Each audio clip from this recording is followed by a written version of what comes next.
Hi everyone, it's Julianne here for Honeybee Stamps and welcome back.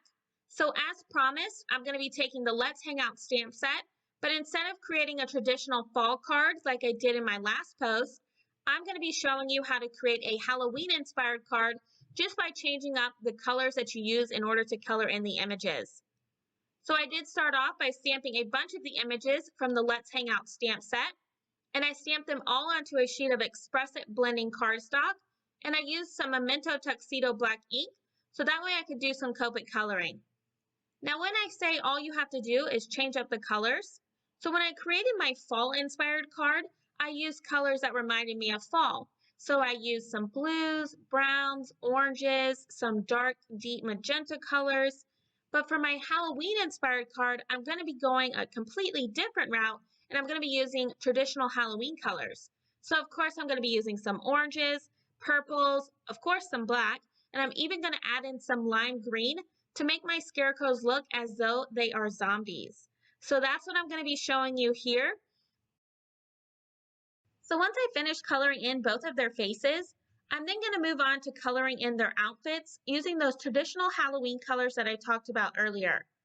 I'm going to start coloring in the girl's shirt using some purple shades, and once I have her all colored in, I'm then going to be using my favorite orange color combination for the boy's shirt, and I'm also going to be using those same colors in order to color in all of those pumpkins as well. Once I have their shirts colored in, I'm then going to be using those same color combinations in order to color in the patches that are illustrated in both of their hats as well as their overalls. Once I have all of that colored in, I'm then going to start working on coloring in both the overalls for the boy as well as the dress for the girl, and I'm going to be coloring them in using my neutral grays in order to achieve the black color that I'm going for. Now you can of course use your black just Copic marker, but I like to include shading in my coloring, so that's why I'm going to be reaching for my neutral grays. So once I have all of my images colored in, I'm going to be using the coordinating dies for both stamp sets in order to cut out all of my images using my die cutting machine. Now I have colored in way more images than I end up using on my card for today, but that's okay. I'm just going to put those additional images off to the side and I'll use them for a card later on. Next, I'm going to start working on my background, and for that I'm going to be creating a night sky using the oval spotlight stencil set in order to create my spotlight scene onto my background. I'll also be using the circle spotlight stencil in order to create my moon in the corner. And finally, I'll be using the outdoor scene builder in order to create my night clouds. To create my scene, I'm going to be using some of my distress inks. I'll be using the colors Wilted Violet and Black Soot for my clouds, and I'll be using Mustard Seed for my moon. Once I have the first layer of clouds down using that Wilted Violet, I will then go back over the clouds again using the Black Soot in order to get my night sky a little bit darker. I will also be going around the borders of the oval spotlight stencil with both the Wilted Violet and Black Soot to really deepen and darken my spotlight area.